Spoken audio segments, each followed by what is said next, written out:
Hello and welcome to Faithfully Stampin' with Jennifer Helm.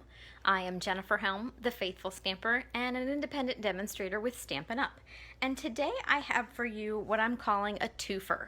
This is a very simple card sketch, two sketches actually, that are quick and simple, great for any occasion, and it's a great way to use up your small pieces of designer series paper. So we're going to quickly go over how to make both of these cards, and I have for you, if you want to take a quick screenshot with your phone or pause and write this down, I have my supply list. This is a video that I did on a Facebook Live earlier today, and so I have my supply list here if you want to take a quick snapshot. Just one thing to note, you will need 2 of these cardstock layers. So go ahead and pause me or take a quick screenshot, and then we will go ahead and get started. So the first card that we are going to do is this card. I'm calling this the first card, and the rectangles are different sizes on these cards. So the stamp set I'm going to use very briefly is the Pansy Patch. I'm using it for the happy birthday on the front and a message on the inside. And I went with that stamp set because I am featuring the Pansy Petals Designer Series paper. If you're watching in July of 2021, we are currently having a Designer Series paper sale. It is 15% off select packs, including the Pansy Petals. So you can check it out at my website right here. So, to get started, you will first need a card base. This one is 8.5 by 5.5. And I scored it down the middle at 4 1/4. This is Evening Evergreen, one of our newer in colors. And I'm just going to fold that so my card base is ready to go. Next, I have a layer of soft succulent that is 5 1/4 by 4, so it's going to layer perfectly on the front of the card. Now, you have some flexibility with this layer. You can use a plain piece of cardstock. This is soft succulent, another one of the in colors that we have, and I decided to emboss it. This is embossed with the painted texture embossing folder. I really like it because it's very subtle. You can actually use either side. It's up to you which side you want to put up on your card. You could always use plain cardstock or even a piece of Designer Series paper for this layer, so it is completely up to you what you want to do. I am going to adhere this with my Stampin' Seal. This is a brand new refill, so hopefully it will work. My adhesive is famously persnickety on my videos, so we'll see how we do tonight. But I just put in a new refill. Next, you will need 2 rectangles of cardstock and 2 rectangles of Designer Series paper. So the larger rectangle is 2.5 by 4.5. and your Designer Series paper is 2 1/4 by 4 1/4. Your smaller rectangle is 2 inches by 3 3/4, and then your small piece of Designer Series paper is 1 3/4 by 3 1/2. So these we are simply going to glue as well.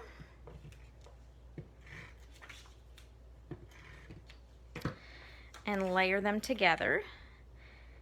Now, when it comes to gluing these rectangles on the front of the card, you have some options. You can layer them flat, which is what I'm going to do, or you can put them on the card front with dimensionals. It's totally up to you. And you can also play around with your placement. For example, on this card here, I put the larger rectangle to the left and the small one to the right, but if you prefer, you can reverse that and put the larger one to the left and then the smaller one to the right.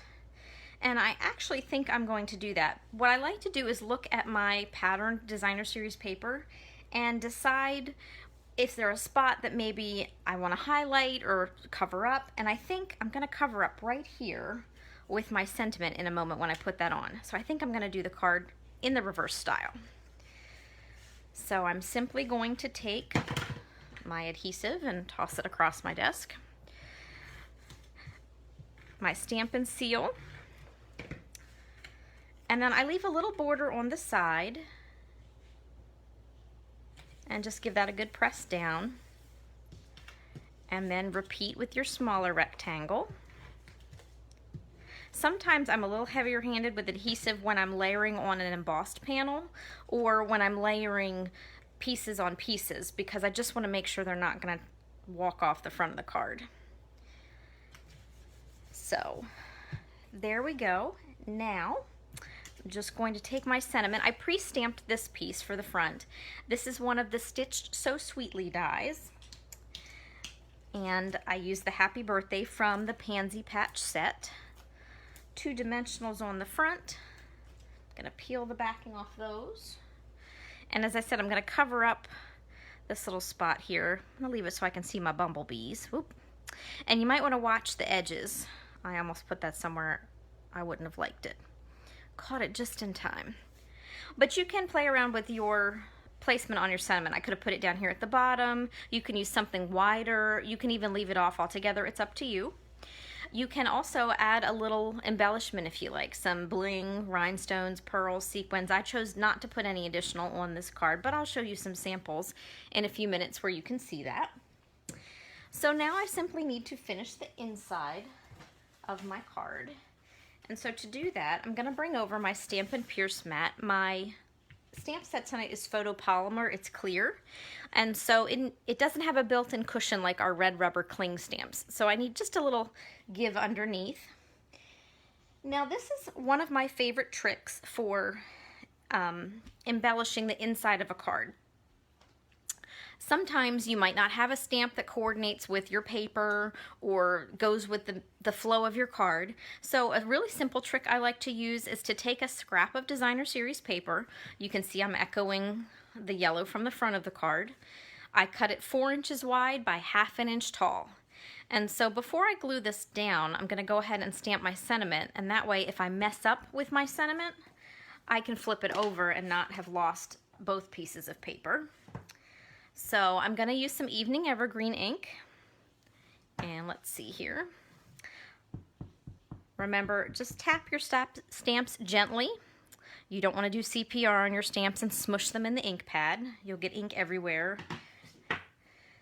Trust me, I've learned through trial and error. And so if I had made a mistake, I could have just flipped this over and stamped again. But I did okay with that one. So now I'm going to bring over my silicone mat, simply because this strip of paper, being only 1/2 inch wide, is just about the same width as my glue. And so I don't want to end up with glue on my work surface. So if I put it on my silicone mat, if I get glue on it, it will wipe right off and I can wash it as well. And that way I haven't ruined my work table. So just press that down, and then a little bit of adhesive.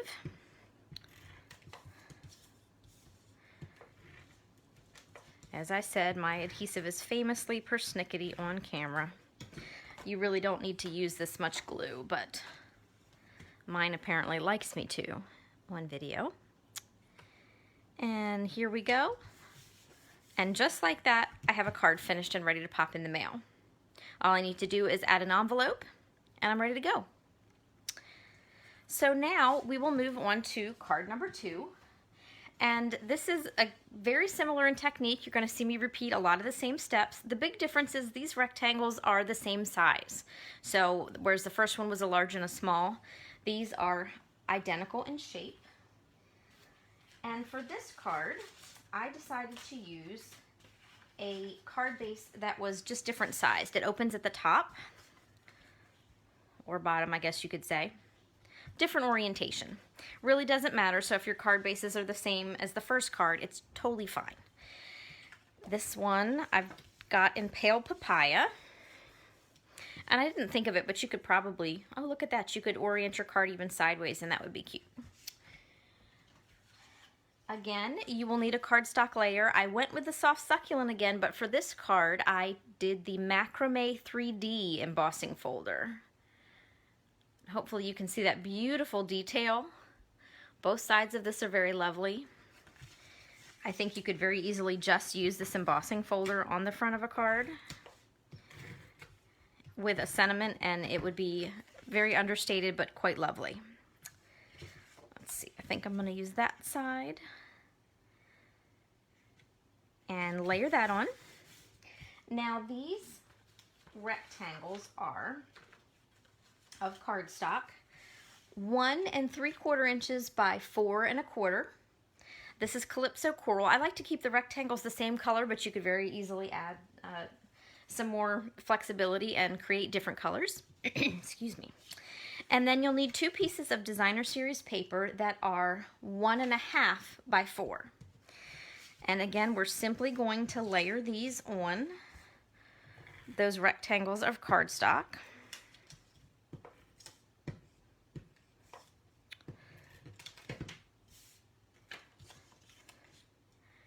And I love this pansy petal paper. Pansies are just such a happy little flower. I love it. And I find these purple ones are quite striking. All right, now the glue's really acting up.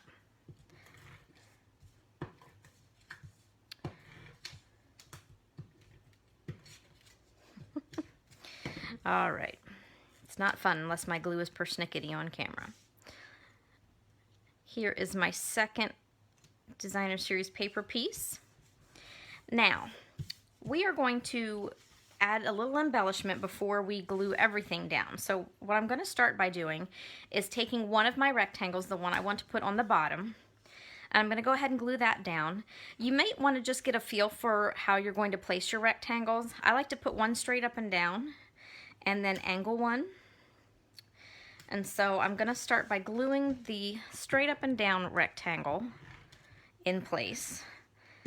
But then I'm going to add a little something before I glue that second one on. And that is a piece of ribbon, a ribbon band. So I have some pale papaya ribbon. And I'm just going to cut a piece that's a little bit wider than my rectangle here. And then once I decide where I'm going to place it, I'm going to flip it over and add a little adhesive here just to tuck my ribbon onto. Keep that in place before I glue it down. Now you could tie the ribbon all the way around and put a bow on the front. I like to use what I call a faux bow. So it's not one piece, it's 2. And so I've got the band here. And then once I angle this piece and put it on the card, just watch where you put your corners. Make sure they don't overhang the edge of your card. Now what I'm going to do is make my faux bow. And so I'm making an actual bow here. It's just not attached to this ribbon band.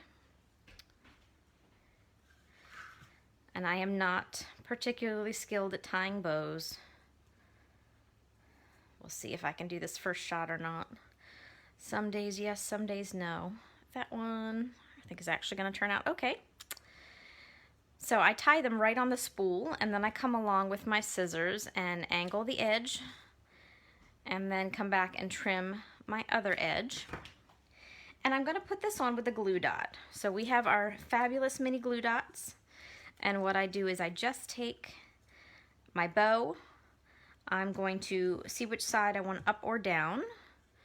Down, I suppose, is really the best way. Put my glue dot right on the back and then attach and press. Now I could very easily leave the card just like this, but what I like to do is add a little sentiment, and you can experiment again with placement. It depends on what size die cut or punch you've used. This first card here, I covered up the corner where these pieces meet. For this one, I think I'm going to put it over here at the bottom, just to be a little different. Grab a couple dimensionals, and then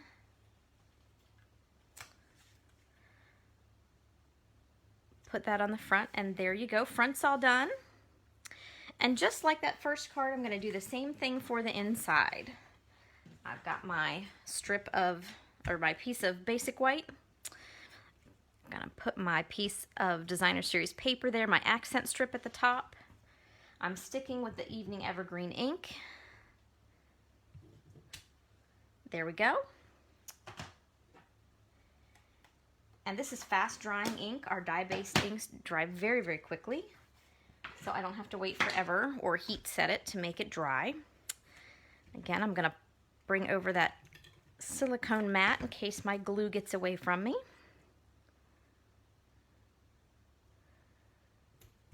There we go, there's my little accent strip. I have a little smidge overhanging here, so I'm just gonna trim that off. And then this gets put right on the inside of my card.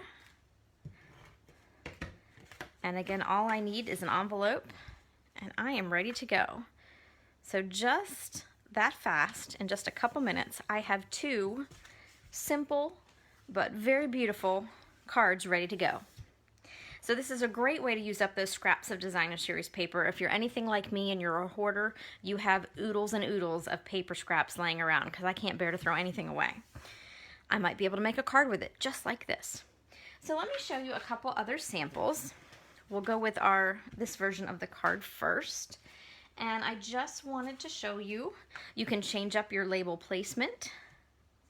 And so, similar layout, I just used different embossing folders and a different size label. And then these 2 cards are using the hand-penned designer series paper. This is also part of that designer series paper sale if you're watching in July 2021. Same card, I just switched up the placement on the rectangles and the placement of my sentiment. Beautiful cards, quick and simple, and I love this embossing folder. It's called Pretty Flowers, and it's just gorgeous. And then I have a couple samples for that second style of card, like this one with the 2 identical rectangles. This one I made using the Big Cats suite, so I embossed with animal print. I kept this one very subtle, excuse me, in case anyone wanted to send this to a masculine friend.